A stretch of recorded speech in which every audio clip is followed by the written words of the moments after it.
আজি বড়ো সাহিত্য সভাৰ উদ্যোগত এক সামূহিক ধৰ্ণা কাৰ্যসূচী ৰূপায়ণ কৰে গুৱাহাটী ৰাজভৱনত। সেয়েহে দীৰ্ঘদিনীয়া দাবীৰে অসমৰ বড়ো সাহিত্য সভাই বিগত 2001 চনৰ পৰাই 26 দফীয়া দাবী সম্বলিত বড়োসকলৰ বিভিন্ন সমস্যাক লৈ বিভিন্ন সময়ত বিভিন্ন প্ৰতিবাদী কাৰ্যসূচী ধৰ্ণা লগতে অসমৰ মুখ্যমন্ত্ৰী শ্ৰীযুত তৰুণ গগৈদেৱৰ লগতে কেইবাবাৰো বড়োসকলৰ সমস্যাক লৈ আলোচনাত বহিল।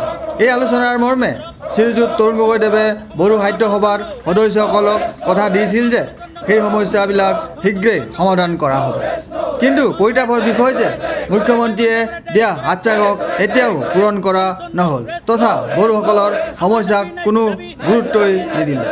গতিকে বড়োসকলৰ সমস্যাক মুখ্যমন্ত্ৰী তৰুণ গগৈয়ে অৱহেলা কৰিছে। সেয়েহে ইয়াৰ বিৰোধিতা কৰি বড়ো সাহিত্য সভাৰ বিভিন্ন ধৰণৰ চৰকাৰ বিৰোধী কাৰ্যসূচী গ্ৰহণ কৰে যোৱা 2010 চনৰ পৰা। আনফালে তৰুণ গগৈৰ অসম চৰকাৰখনে বড়োসকলৰ সেই 26 দফীয়া দাবী তথা সমস্যাৰ কোনো ধৰণৰ সমাধানৰ ক্ষেত্ৰত পদক্ষেপ নোলোৱাত আজি বড়ো সাহিত্য সভাই সামূহিক ধৰ্ণাৰ জৰিয়তে ৰাজভৱনৰ সন্মুখত বহে। লগতে বড়ো সাহিত্য সভাই দাবী জনায় যে বড়ো ভাষাক BTC আৰু অসমৰ অন্যান্য বড়ো বসতি প্ৰধান অঞ্চলসমূহত চৰকাৰী ভাষা হিচাপে প্ৰয়োগ কৰক। 1985 চনৰ অসম চুক্তি মৰ্মে সকলো বিদেশী নাগৰিকক বহিষ্কাৰ কৰা আৰু বিশেষকৈ NDFB আৰু আলফাৰ সমস্যাসমূহ শীঘ্ৰেই সমাধানৰ দাবীক লৈ মুঠ 26 দফীয়া এক দাবী সম্বলিত স্মাৰকপত্ৰ প্ৰদান কৰে অসমৰ ৰাজ্যপালক।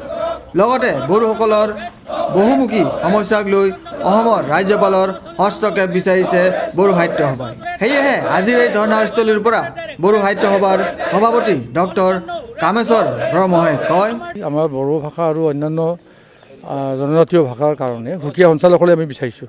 আজি 14 বছৰ ধৰি পেলাই আমি দাবী কৰি আছোঁ। সেই দাবীটো পূৰণ কৰিম বুলি অসম চৰকাৰে আমাক কথা দিছিলে, কিন্তু আজিলৈকে পূৰণ কৰা নাই। যাৰ কাৰণে আমি আজি আহি পেলাই আমি গভৰ্ণৰৰ ওচৰত এইটো মেমৰেণ্ডাম দিবলৈ ওলাইছোঁ আৰু ধৰ্ণা দিছোঁ আমি। তাৰ লগতে আৰু যিটো ডাইৰেক্টৰেট আছে আমাৰ BTC চৰকাৰ চুক্তিমতে সেই ডাইৰেক্টৰেটটো চৰকাৰীকৰণ কৰা হোৱা নাই, এতিয়াও ভেঞ্চাৰ হৈ আছে। এতিয়া 12 বছৰ উকলি গ'ল, এইটো ভেঞ্চাৰ অৱস্থাতে ৰাখিছে। তাত কোনো অফিচাৰ নাই, তাত কোনো কৰ্মচাৰী নাই। এই অৱস্থাত ডাইৰেক্টৰ এটা চলিব নোৱাৰে। Video' journalist Sushanta Das, Sentinel news, Guwahati.